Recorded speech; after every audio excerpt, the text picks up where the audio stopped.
තෙරුවන් ළමයි. අද දින මගේ බලාපොරොත්තුව ඔබට පැය භාගයක වීඩියෝවක් තුලින් ත්‍රිකෝණමිතියේ වැදගත් කොටසක් වන ත්‍රිකෝණ විසඳීම පිළිබඳ ඔබ දැනුවත් කිරීමට. මේ වීඩියෝ තුලින් මම ඔබව ත්‍රිකෝණමිතියේ ත්‍රිකෝණ විසඳීමේදී භාවිතා වන සයින් නීතිය සහ කොස් නීතිය, ඒක සාධනය කරන ආකාරය සහ ඒකේ භාවිතයන් ගැන ඔබට කියලා දෙන්නම්. අපි පළමුව බලමු ඍජුකෝණී ත්‍රිකෝණයක් සම්බන්ධයෙන් පාදයක සහ කෝණයක අගය දිග තියෙනවා. ඉතිරි පාදවල දිග ලියන ආකාරය. ඒක සාමාන්‍ය පෙළ පන්තියේදී අපි ඒක දැනුවත් වෙලා තියෙන්නේ. නමුත් අර අනුපාත ලියලානේ ගන්නෙ. එහෙම නැතුව එකවරම පාදවල දිග ප්‍රකාශ කරන ආකාරය අපි මුලින්ම අවබෝධ කරගන්න. මම ඍජුකෝණී ත්‍රිකෝණයක් මෙහෙම බෝඩ් එකේ ඇදලා පෙන්නන්නම්. මේ ඍජුකෝණී ත්‍රිකෝණයක් තියෙනවා. මෙයාගේ කර්ණය දිග අපි හිතමු a කියලා. මේ කෝණය θ කියලා අපිට දෙනවා. එහෙනම් මේ θ ඉදිරියෙන් තියෙන පාදේ සම්මුඛ පාදයේ දිග අපිට ප්‍රකාශ කරන්න පුළුවන් මේ කර්ණයේ වරක් මේ කෝණේ sin අගය. ඒක ඕන තරක භාවිතා කරන්න පුළුවන්. ගණන් හදනකොට කර්ණයේ දිග දන්නවනම් සම්මුඛ පාදයේ දිග කියන්නේ කර්ණයේ දිග වරක් මේ කෝණේ sin අගය. බද්ධ පාදයේ දිග කියන්නේ කර්ණයේ දිග වරක් මේ කෝණේ cos අගය. අපිට ඕන තැනක මේක එකවර ලියන්න පුළුවන්. අර නැත්නම් පල්ලය පන්තිය වගේ sin θ සමානයි සම්මුඛ පාදයේ බෙදීම කර්ණය. එතනින් සම්මුඛ පාදයේ උත්තර කිරීම අවශ්‍ය නැහැ. නැත්නම් cos θ සමානයි බද්ධ පාදයේ බෙදීම කර්ණය. එතනින් බද්ධ පාදයේ උත්තර කිරීම අවශ්‍ය නැහැ. එකවර මෙහෙම ලියන්න පුළුවන්. ඒ වගේම තමයි අපි හිතමු ත්‍රිකෝණී ත්‍රිකෝණයක් තියෙනවා මේ විදිහටම. අපිට මේ කෝණේ θ කියලා දීලා තියෙනවා. දැන් අපිට දෙනවා සම්මුඛ පාදයේ දිග. සම්මුඛ පාදයේ දිග දෙනවා අපිට a කියලා. එහෙනම් අපිට කර්ණයේ දිග ලියන්න ඕනේ. දැන් සම්මුඛ පාදයේ දිග a නම් අපිට කර්ණය ලියන්න පුළුවන් a cosec θ කියලා. a cosec θ. එකවරම ඒක ගණන් කරනකොට ලියන්න පුළුවන්. සම්මුඛ පාදයේ දානවා නම් කර්ණය a cosec θ. බද්ධ පාදයේ මේක ලියන්න පුළුවන් a cot θ. මේවට අවශ්‍ය නැහැ. අර ඕලෙන් පන්ති වගේ sin θ කියන්නේ සම්මුඛ පාදයේ බෙදීම කර්ණය. එතන කර්ණයේ දිග උත්තර කරන්න. එතකොට මේක එනවා.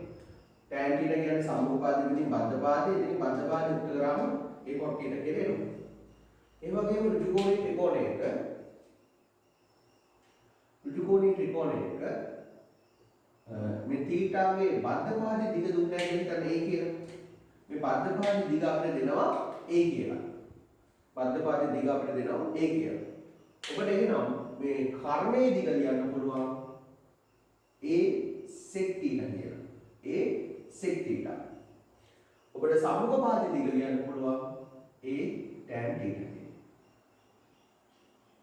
ගණන් කරනකොට අතිශය වැදගත් ප්‍රතිපලයක් මේක මතක තියාගත්තොත් ඉදිරියේදී ඇප්ලයිඩ් මැත්ස් වලදී එහෙම ව්‍යවහාරික ගණිතයේ දෙක කොටසෙදී ඒ කියන්නේ සංයුක්ත ගණිතයේ දෙක කොටසෙදී ඒ කියන්නේ ව්‍යවහාරික ගණිතයේ කොටසෙදී ඔබට මේවා විදීමෙන් ඉතා පාසුවෙන් ගණන් හදන්න පුළුවන්.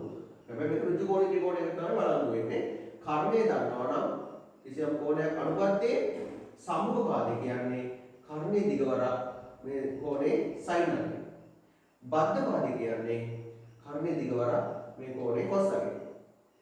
අනිත් අතට මේකම දැන් සම්මුඛ පාද දෙනවා.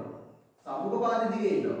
කර්ණය කියන්නේ මේ පාදයේ දිගවරක් මේ කෝණේ cosec අගය. බද්ධ පාදය කියන්නේ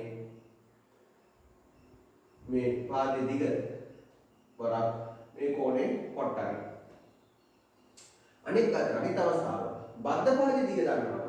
මේ කෝණේ අනුබද්ධ බද්ධ පාදයේ දිග දන්නවා නම් මේ කෝණේ අනුබද්ධයේනේ බද්ධ පාදයේ දිග දන්නවා නම් කර්ණය කියන්නේ මේ පාදයේ දිග වරක් මේ කෝණේ sec අගය. ඔපොසිට් සම්මුඛ පාදය කියන්නේ මේ පාදයේ දිග වරක් මේ කෝණේ tan අගය. හරි. ඔය ඍජුකෝණී ත්‍රිකෝණයක් සම්බන්ධයෙන් අපි බලමු.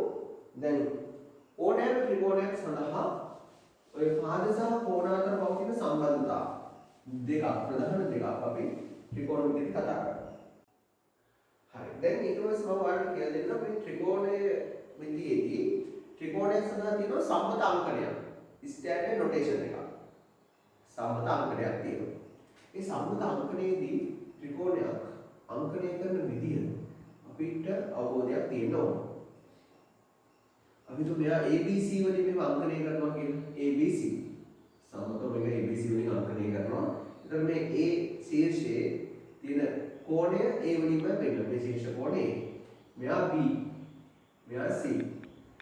ඔය දෙන්න තමයි අපි ඔය ඉදිරිපත් කරන්නේ. එතකොට මේ A ගේ ඉදිරියෙන් තියෙන පාදය අපි ඒක ලියනවා සිම්පල් ලකුණේ යාගේ කැපිටල් A ගේ ඉදිරියෙන් තියෙන පාදය මේක සිම්පල් A. B ගේ ඉදිරියෙන් තියෙන පාදය සිම්පල් B. C ගේ ඉදිරියෙන් තියෙන පාදය සිම්පල් C. මේකට අපි කියනවා ත්‍රිකෝණයක් සඳහා සම්මත අංකණය. ත්‍රිකෝණයක් සඳහා කවුද? සම්මත අංකණය. ස්ටෑන්ඩඩ් නොටේෂන් එක. ඔය සම්මත අංකණය. එතකොට ත්‍රිකෝණයේ මේ විදිහට තමයි සම්මතව අංකණය කරන්නේ. දැන් සයින් නීතිය සහ කොස් නීතිය භාවිතා කරනකොට මේ සම්මත අංකණයෙන් තමයි අපි මේ නීති ඉදිරිපත් කරලා සාධනය කරන්නේ. අපි හිතමු බලමු මොකද්ද මේ සයින් නීතියෙන් කියන්නේ කියලා. සයින් නීතිය. ඔය සයින් නීතියදී කියන්නේ ළමයි සයින් රූල් එකක් කියනවා සයින් නීතිය. සයින් නීතිය. ඔය සයින් නීතියදී කියන්නේ ඕනෑම ත්‍රිකෝණයක මේ ත්‍රිකෝණය කවර වර්ගයේ ත්‍රිකෝණයක් වුවත් දැන් ත්‍රිකෝණයක් ඕනෑම කියලා අදහස් කරන්නේ මේ පන්තියේදී ත්‍රිකෝණය සුළු කෝණික හෝ ඍජු කෝණික හෝ මහ කෝණික හෝ ඔය අවස්ථා තුනේ කවර ත්‍රිකෝණයක් වුණා අපිට ලියන්න පුළුවන් මෙන්න මෙහෙම සම්බන්ධයක්. A බෙදීම sin A සමානයි B බෙදීම sin B සමානයි C බෙදීම sin C. මෙන්න මේකට අපි කියනවා sin රූල් එක කියලා. sin නීතිය කියලා කියන්නේ ඕක. sin නීතිය. A යට sin A සමානයි B යට sin B සමානයි C යට sin C. ඕන ත්‍රිකෝණයකට වළංගුයි. ඕන ත්‍රිකෝණයකට වළංගුයි. හරි අසිරිමත් ලක්ෂණයක් මේක ත්‍රිකෝණයේ තියෙන. ඒ කියන්නේ මේ පාදයේ දිග බෙදුවොත් එයාගේ ඉදිරියෙන් තියෙන කෝණයේ sin අගේ ඒ ලැබෙන අගේම ලැබෙනවා. ඒ ලැබෙන අනුත් මේක ලැබෙන උත්තරයක් කරනවා ඒකම සමානයි. B බෙදුවොත් sin B. ඒකම එනවා C බෙදීම sin C. ඒ කියන්නේ ත්‍රිකෝණයක එයාගේ පාදවලට සම්මුඛ sin අගේ දරන අනුපාත සමානයි. ඒක තමයි sin රූල් එක කියලා කියන්නේ. මේකද ඒ කියන්නේ තව ඉතින් අපිට මේක පැහැදිලි කර ගන්න පුළුවන් A යට sin A සමානයි B යට sin B සමානයි C යට sin C මේක මොකක් හරි අගයක් ගත්තොත් K කියනවා. මේ අනුපාත මෙයා සමානයි මෙයා සමානයි මෙයා මේ සමානුපාතයක් මේ සමානුපාතයගේ K කියලා හිතුවොත් ඔයගලන්ට ලියන්න පුළුවන් A යට sin A K වෙනවනේ. එතකොට A කියන අගේ ලියන්න පුළුවන් K නියතේ වාරයක් sin A. ඒ වගේම B කියන අගේ ලියන්න පුළුවන් K නියතේ වාරයක් sin B. ඒ වගේම C නියතේ ලියන්න පුළුවන් K නියතේ වාරයක් sin C. ඒ කියන්නේ A පාදයේ දිග සමානයි නියතයක් වාරයක් එයාගේ ඉදිරියෙන් තියෙන කෝණය sin අගේ. B පාදයේ දිග සමානයි නියතයක් වාරයක් එයාගේ ඉදිරියෙන් තියෙන කෝණය sin අගේ. C පාදයේ දිග සමානයි නියතයක් වාරයක් එයාගේ ඉදිරියෙන් තියෙන කෝණය sin අගේ. ඔව්. දැන් මේක අපි සාධනය කරන්න යනවා. බලමු sin නීතිය කොහොමද සාධනය කරන්නේ කියලා. sin නීතිය සාධනය කරනකොට අපි sin නීතිය ප්‍රකාශ කරනකොට කියවනේ ඕනෑම ත්‍රිකෝණයක් සඳහා කියලා. ඕනෑම ත්‍රිකෝණයක් සඳහා වුණාම මේක සුළු කෝණී ත්‍රිකෝණයක් වුණා. ඍජු කෝණී ත්‍රිකෝණයක් වුණා. ත්‍රිකෝණය ඍජු කෝණී වුණා. ත්‍රිකෝණය මහ කෝණී ත්‍රිකෝණයක් වුණා. මේක සත්‍යයකට ඔප්පු කරන්න ඕන. එහෙනම් මම A කියන කෝණේ සුළු කෝණයක් වන විට මේක ABC යට මේ සුළු කෝණී ත්‍රිකෝණයක් වන බලන්න. ඊපස්සේ ABC වල A ඍජු කෝණයක් වන පරිදි සැලකුවා. ඊට පස්සේ මේක මහ කෝණී ත්‍රිකෝණයක් වන පරිදි සැලකුවා. ඒ කෝණය. ඒක සම්බන්ධව අංකණය කරා ABC ABC ABC. ඉස්පොඩි නිර්මාණයක් කරා මේකේ C වල ඉඳන් AB පාදයට ලම්බකයක් ඇඳලා ලම්බකයේ අඩිය D කියලා ගත්තා. ඉතින් C වල ඉඳන් AB ට ලම්බකයක් ඇඳලා ලම්බකයෙන් D A හා සම්පාත වෙනවා මේ ඍජු කෝණී ත්‍රිකෝණයක් කියලා. මෙතන C වල ඉඳන් AB ට ලම්බකයක් ඇඳලා ලම්බකයේ අඩිය D පාද දික් කරන්න වෙනවා. දැන් මේක ඉතින් සාධනය කරනවා අපිට තියෙන්නේ කවුද? A යට sin A සමානයි B b යට sin b සමානයි c යට sin c කියලා සාධනය කරන්න. එහෙනම් අපි පළමුව මෙහෙම දෙයක් කරනවා. දැන් මම කියන්නකෝ අර මෙතන ඍජුකෝණී ත්‍රිකෝණයක් හැදලා තියෙනවනේ CAD. එහෙනම් අපිට එතනින් ලියන්න පුළුවන් මේ CD පාදයේ දිග ක්‍රම දෙකකට. ළමයට ලියන්න පුළුවන් CD පාදයේ දිග මේ ත්‍රිකෝණය කවදා කරලා ලියුවොත් මේ ත්‍රිකෝණයේ ත්‍රිකෝණයක් කර්ණයේ B. එහෙනම් මේක A හින්ද සම්මුඛ පාදේ ලියන්න පුළුවන් B sin A. ඒ වගේම ලියන්න පුළුවන් මේ ත්‍රිකෝණය භාවිතා කරොත් මෙයා A මේක B මේ CD කියන්නේ A sin B. ඔහොම ලියන්න පුළුවන්. දැන් මෙතන CD පාදේ දිග ළමයට ලියන්න පුළුවන් කෙලින්ම CD සමානයි B1. එතන B. ආයි මේ ත්‍රිකෝණයේ මෙතන මේ පා A කියන කර්ණයෙන් සහ B වලින් ලියන්න පුළුවන් CD සමානයි A sin B කියලා. CD සමානයි A sin B කියලා. මෙතන B තියෙන තැනට මම ලියනවා B වරක් sin 90. එහෙම ලියුවා කියලා ප්‍රශ්නයක් නෑ මොකද sin 90 එකයි. එතකොට B වරක් එක Bමයි. මෙතනින් එනවා A sin B. එහෙනම් අපිට මෙතනින් ලියන්න පුළුවන් B sin 90 කියන්නේ එතන A කෝණයේ අංශක 90ක් මේ ඍජු කෝණයක් නේ. එහෙනම් මම 90 තියෙන තැනට A දානවා. සමානයි A sin B කියලා එනවා. එහෙනම් නැවත CD වල ගේනවා B sin A වරක් A sin B කියලා. අපි මේ ත්‍රිකෝණයට යනවා. මෙතනින් CD નું ප්‍රකාශනයක් ගන්නවා. මෙයා A නම් මෙතනින් ඉඳන් යන්න පුළුවන් 5 රින් A 180 රින් A. එහෙනම් මේ ත්‍රිකෝණය භාවිතා කරොත් මේ ඍජු කෝණී ත්‍රිකෝණය භාවිතා කරොත් ළමයට ලියන්න පුළුවන් CD සමානයි B sin 5 රින් A. B sin 5 රින් A. ආයි මේ ලොකු ත්‍රිකෝණය භාවිතා කරොත් ඔබට ඉදිරිපත් කරන්න පුළුවන් CD කියන්නේ A sin B. A sin B. එහෙනම් මෙතනින් එනවා CD සමානයි B sin 5 රින් A කියන්නේ sin A. මෙතනින් එනවා A sin B කියන්නේ.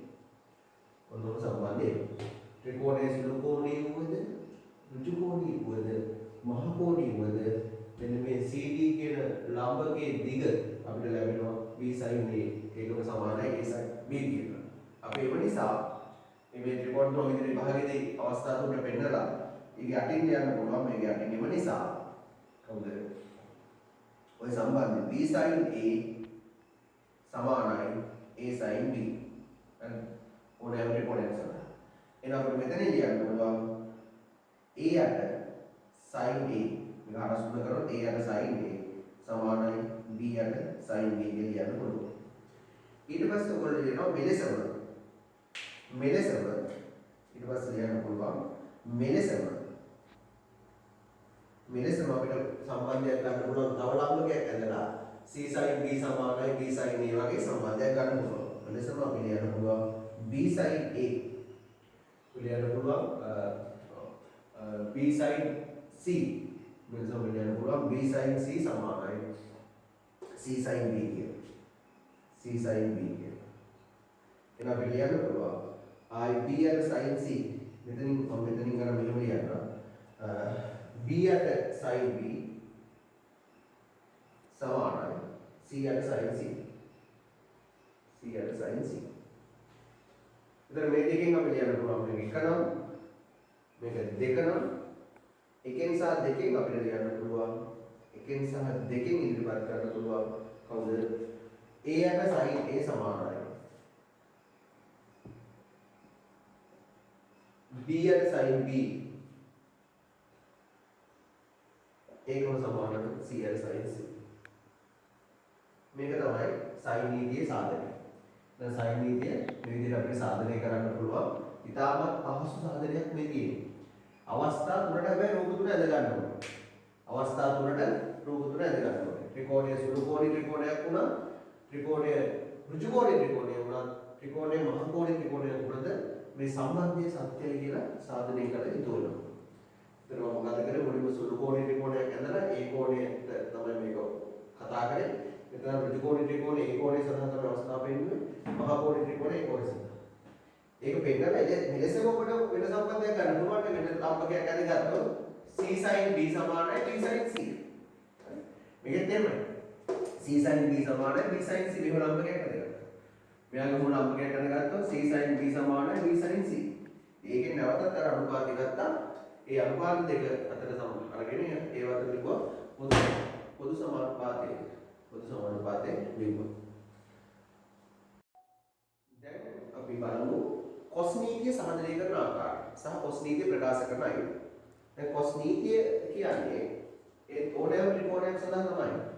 ඕනෑම ත්‍රිකෝණයක් සඳහා ඔබ සම්මතාංකණයක ත්‍රිකෝණයක් හඳුනන A B C මෙයා A මෙයා B මෙයා C මෙයා සිම්පල් A මෙයා සිම්පල් B මෙයා සිම්පල් C.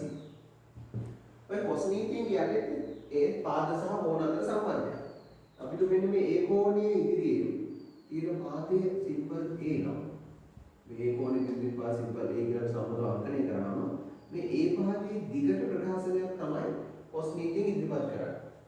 කොස් නීතියෙන් කියනවා මේ A වර්ගයේ සමානයිලු B වර්ගය ළඟ C වර්ගය ඍණ 2BC cos A. A වර්ගයේ සමානයි B වර්ග ළඟ C වර්ග ඍණ 2BC cos A. අර සරල දෙයක් ඉතින් මේකේ සම්මත අංකණයක් තියෙන්නේ. ඒතර A වර්ගය මෙතන A වර්ගය ඊට පස්සේ ඒ පාදේ කොහෙවත් ගෑවෙන්නේ නැහැ මේ පැත්තෙන්. B වර්ග ළඟ C වර්ග ඍණ 2BC cos A. ඉතින් මේ ආකාරයට දැන් කොස් නීතිය ප්‍රකාශ කරන්නේකොත් මේක තමයි. මේක අපි කියන්නේ මේක තමයි කොස් නීතිය. අපි කියනවා කොසයින් රූල් එක. දැන් කොස් නීතිය. කොස් නීතිය වල කතා කරන්නේ. ඔබ තමයි කොස් නීතිය. කොස් නීතිය ප්‍රකාශ කරන්නේ මොනවද ඔය ටික දිවන ප්‍රමාණ සම්පදාකරණය. ඉතින් මේකෙදි දැන් ළමයෙක්ට දැන් කවුරුත් A වර්ගය විතර නෙවෙයි B වර්ගෙට ලිව්වොත් මේ නෝට් එකක් වයිස් කරන්න ඔබට අවබෝධ කරගන්න. දැන් මේ වර්ගෙට මේ ලිව්වා. ඉතින් B වර්ගෙට ලිව්වොත් කවුද? B වර්ගෙ රූපේ නැතුණත් කියන්න පුළුවන්. එතකොට එන්නේ A වර්ගයේ දාන සම්මත අංකණයනේ. A වර්ග දාන C වර්ග ඍණ 2AC cos B. cos B. එතන A නම් මෙතන cos A. එහෙනම් C මේ B වර්ගයේ සමානයි. එතකොට මෙයා සමානයි මේ එයා ඉදිරියෙන් තියෙන පාදයට යනවා. ඒක දෙපැත්තේ පාදේ. එයා ඉදිරියෙන් තියෙන කෝණයට යනවා. B. එතකොට මෙතනින් එන්නේ B වර්ග සමානයි A වර්ග දාන C වර්ග ඍණ 2AC cos B. ඒ විදිහට C වර්ගයට ලිව්වොත් C වර්ගයේ සමානයි එයා ඉදිරියෙන් තියෙන කෝණය මෙතන C කෝණය. එතනින් A වර්ග දාන B වර්ග ඍණ 2AB cos කවුද? C. ඔවෙන්න. අපිට කොස් නීතිය ළමයි දැන් ඔය පාදයේ උත්තර වගේම කෝණයක් කියන්න පුළුවන්. අපිට මේ cos A cos A රේඛ ලියන්න පුළුවන් B වර්ගය දාන C වර්ගය ඍණ A වර්ගය බෙදීම 2BC. මේ විදිහට මතක තියාගත්තාම ලේසි සම්මතාංකණය. cos A කියන්නේ B වර්ග දාන C වර්ග ඍණ A වර්ගයට 2BC. එතන cos B ඒක අපිට ලියන්න පුළුවන් A වර්ගය දාන C වර්ගය ඍණ B වර්ගය යට 2AC. ඒකට සම්මිතිකතාවයක් තියෙන ඉතින් එක විදිහින් යන්නේ සම්මතාංකණයක්නේ. ඒතර cos C ඒක ලියන්න පුළුවන් A වර්ගය දාන B වර්ගය ඍණ C වර්ගය යට 2AB. හොඳට බලන්න මේකේ ලක්ෂණය දිහා. මෙතන cos A නම් මෙතන තියෙන මේ ඍණ A වර්ගය. වෙන කොහොමද A පද නැහැ. B නම් ඍණ B වර්ග. C නම් C වර්ග. එතන අනිත් පාදවල වර්ගයන්ගේ අයිතිය B වර්ග ධන C වර්ග ඍණ A වර්ග බෙදීම 2AC.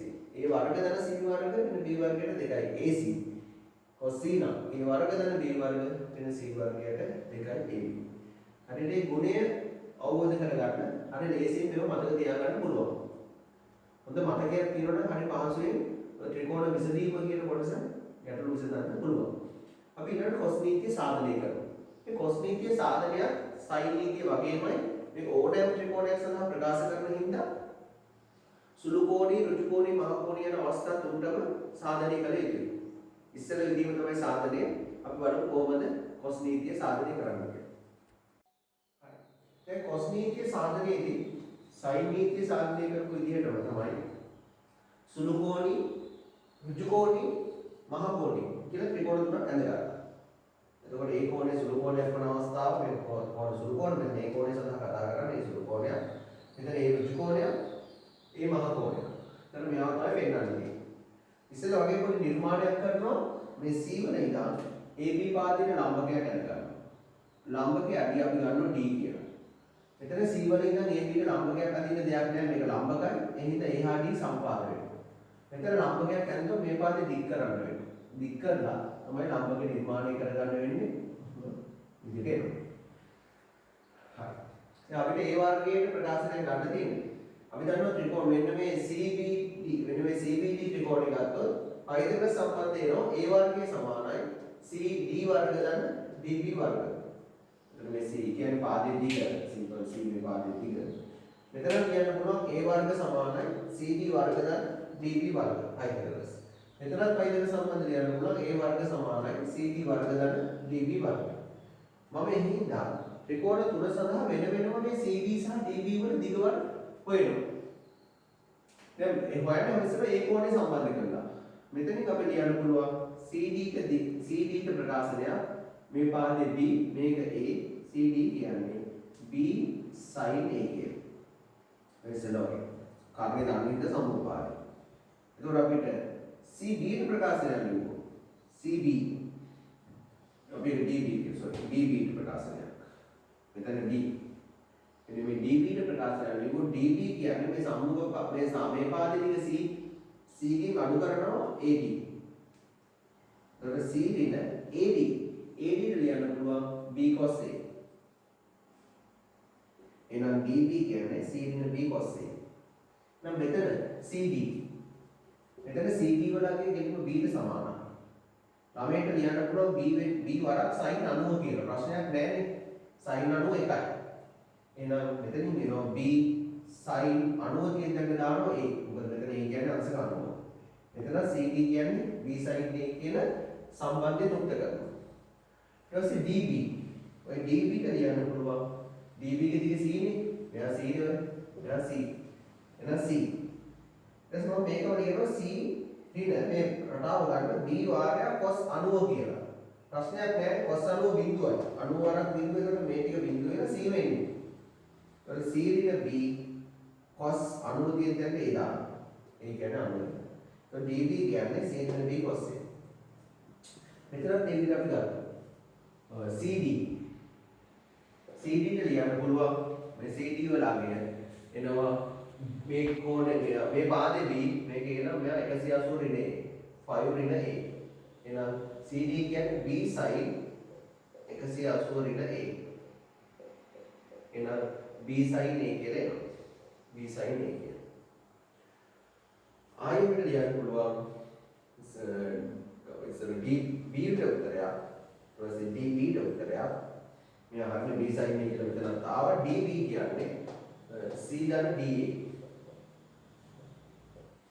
එහෙනම් C ධන DA කියන්නේ කවුද වෙන මේ ත්‍රිකෝණය B cos 180 ඍණ A B cos 180 ඍණ A එහෙනම් මෙතනින් එනවා අපිට C cos 180 ඍණ A ඔයගොල්ලෝ දන්නවා cos 180 ඍණ A ඍණ cos A එහෙනම් C ඍණ B cos A කියලා එනවා මෙතනින් cos 180 ඍණ A ඍණ cos A හින්දා එතන ලකුණු ඍණ වෙනවා C ඍණ B cos A ඔන්න DB ට උත්තරයක් ආවා බලන්න ත්‍රිකෝණයේ සුළු කෝණී වුණත් ඍජු කෝණී වුණත් මහ කෝණී වුණත් මේ CD වල අගය B sin A DB වල අගය C ඍණ B cos A කියන එක තෘප්ත වුණා. අපිට දැන් එව නිසා අපිට යන්න පුළුවන් ඕනෑම ත්‍රිකෝණයක් ත්‍රිකෝණයේ කවර එකක් වුණත් පයිතන සම්බන්ධය අනුව අපිට යන්න පුළුවන් ත්‍රිකෝණ තුන සඳහාම ත්‍රිකෝණ තුන සඳහාම අර A වර්ගය එතනින් A වර්ගය සමානයි CD වර්ග ධන DB වර්ග. A වර්ග සමානයි CD වර්ග ධන DB වර්ග. A වර්ග සමානයි CD වර්ග ධන DB වර්ග. A වර්ග සමානයි CD වර්ග ධන DB වර්ග. මොකද කියන්නේ? එහෙනම් මේවා ආදේශ කරමු. A වර්ග CD වර්ග. CD කියන්නේ අපි ත්‍රිකෝණ තුනක් පෙන්නලා තියෙන B sin A. මේකේ වර්ගය. DB ත්‍රිකෝණ තුනක් පෙන්නුවා. C ඍණ B cos A. මෙයාගේ වර්ගය. දැන් මේක සුළු කරගත්තොත් A වර්ග. මෙතනින් B වර්ග sin වර්ග A. මෙතන C වර්ග ඍණ 2bc cos A ධන b වර්ග cos වර්ග A. ඉතින් එනවා A වර්ග b වර්ග sin වර්ගයේ b වර්ග cos වර්ගයේ. එතනින් b වර්ගයක් එළියට ගත්තොත් sin වර්ගයේ ධන cos වර්ගය එකයි. මම එකපාරටම සුළු කරන්නම්. b වර්ගය එළියට ගත්තා sin වර්ගයේ ධන cos වර්ගය එකයි. මෙතන ධන c වර්ග ඍණ 2bc cos A කියලා එනවා. දැන් අපි ලැබෙනවා a වර්ග සමානයි b වර්ග ධන c වර්ග ඍණ 2bc cos A කියලා. ඒ විදිහට cos ප්‍රමේය සාධනය වෙනවා. ඕනෑම ත්‍රිකෝණයක් සඳහා මේව භාවිතා කරන්න පුළුවන්. මේව භාවිතා කරලා සාධනය කරන ප්‍රතිඵලයක් ඕනෑම ත්‍රිකෝණයකට බලන්න පුළුවන්. ඒතකොට sin නීතිය සහ cos නීතිය ඔබට ඍජුවම ගණන් හදනකොට භාවිතා කරන්න පුළුවන් සාධනයකින් තොරව සාධනයක් දැනගන්න ඕනේ. ඒ විධිමත් සාධනය තමයි මම අවම පියවර භාවිතා කරලා ඔබට මේක ඉදිරිපත් කරේ. sin rule එක සහ cos rule එක සාධනය කරන ආකාරය. අපි දැන් බලමු අපි ඉගෙන ගන්න ටික සාරාංශ කරගමු. දැන් මම මෙතන ඔබට වඩා ඉතාමත් වැදගත් සම්බන්ධතා තුනක් ගැන පැහැදිලි කරා. මුලින්ම කතා කරා ඍජුකෝණී ත්‍රිකෝණයක් සම්බන්ධ කරගෙන පාද සහ කෝණවල පාද සහ කෝණයක දිග පාදයක අගය සහ කෝණයක අගය ගන්නවන ඉදිරිපාද ප්‍රකාශ කරන්න හැටි. ඒක නැවතම ගත්තොත් ඉතාමත් වැදගත් සම්බන්ධයක්. උඩ මේ කෝණය θ අනුපාතයෙන් අපි මෙලින් මේ ත්‍රිකෝණය θ කර්ණයේ දිග දිලා තියෙනවා ඒක. ඉතින් θ අනුපාතයෙන් සම්මුඛ පාදය දෙනවා දැන් ඒක. එතන θ අනුපාතයෙන් බද්ධ පාද දෙනවා ඒක. ඒක මොකක්ද කිව්වේ? ඔබට කර්ණයේ දන්නවා නම් මේ වෙයි කියලා බද්ධ පාද ලියන්න පුළුවන්. කර්ණයේ දිගවර මේ කෝණේ cos වගේ. ඒකට a cos θ. සම්මුඛ පාද ලියන්න පුළුවන්. කර්ණයේ දිගවර මේ කෝණේ sin වගේ. ඒක පළවෙනි එක. ඒවා ගණන් ගන්නකොට ඔතනක භාවිතා කරන්න පුළුවන්. ඒ වගේම සම්මුඛ පාදේ දන්නවා නම් කර්ණය කියන්නේ සම්මුඛ පාදේ දිගවරක් මේ කෝණේ cosec වගේ. ඒ cosec θ. බද්ධ පාදේ කියන්නේ සම්මුඛ පාදේ දිගවරක් මේ කෝණේ cot වගේ. ඒ cot θ. ඒ වගේම බද්ධ පාදේ දන්නවා නම් කර්ණය කියන්නේ මේ බද්ධ පාදේ දිගවරක් මේ කෝණේ sec වගේ. සම්මුඛ පාදේ කියන්නේ බද්ධ පාදයේ දිගවරක් මේ කෝණේ cot වගේ. sorry මේ කෝණේ tan වගේ. ඒ tan θ. නෝනේ. ඒ ඍජුකෝණ ත්‍රිකෝණය ගන්නේ. ඒතර ඕනෑම ත්‍රිකෝණයක් සඳහා අපි සම්මතාංකණය ගැන ඉගෙන ගත්තා. ඒතර මෙයා A, මෙයා B, මෙයා C. එතකොට මේ පාද සහ කෝණ අතර සම්බන්ධතාවය තමයි A යට sin A සමානයි B යට sin B සමානයි C යට sin C. ඔක තමයි sin rule එක කිව්වේ. මේක sin නීතිය. sin rule එක. ඒ වගේම cos rule එක. අපි ඒකත් අද ඉගෙන ගත්තා. cos rule එකෙන් කතා කරේ A වර්ගය සමානයි B වර්ගය ධන C වර්ගය ඍණ 2bc cos A කිය. නමුත් වැදගත් සම්බන්ධතා ටිකක් ගණන් හදනකොට තමයි වෙන ඇප්ලයිඩ් මැත්ස් වලදී සංයුක්ත ගණිතයේ දෙක කොටසදී මේවා බොහෝ වෙලාවට භාවිතා වෙනවා ගණන් හදනකොට. ඉතින් මේවා අවබෝධ කර ගැනීම ගණන් මේ සාධනීය කර ගැනීම සහ මේවා හරියට අවබෝධ කර ගැනීම හරි වැදගත් වෙනවා අපිට ඉදිරියේදී වෙනත් ගණන් හරියට තේරුම් ගැනීම සඳහා. හරි මේක ඊට පස්සේ මෙවැනි වීඩියෝවක් තුලින් මම ඔයගලන්ට මේකේ යෙදීම් ටික sin නීති සහ cos නීති වල භාවිතයන් ගැන උගන්වන්නම්. මේ සරල වීඩියෝ එකකදී මම පැය භාගයක් තුල ඔබට අදහස් කරේ මේ ත්‍රිකෝණ විසඳීමේදී බහුලව වෙන මේ sin නීතිය සහ cos නීතිය වගේම මේ ඍජුකෝණී ත්‍රිකෝණයක පාද සහ කෝණ අතර සම්බන්ධතා එකවර ප්‍රකාශ කිරීමයි. මම හිතනවා ඔබ මේ වීඩියෝ එක තුලින් යමක් ඔබගේ දැනුමට එකතු කරගනි කියලා. ඉදිරියට තවත් වීඩියෝ තුලින් හමු වෙමු. ඔබ සමග තෙරුවන් සරණයි.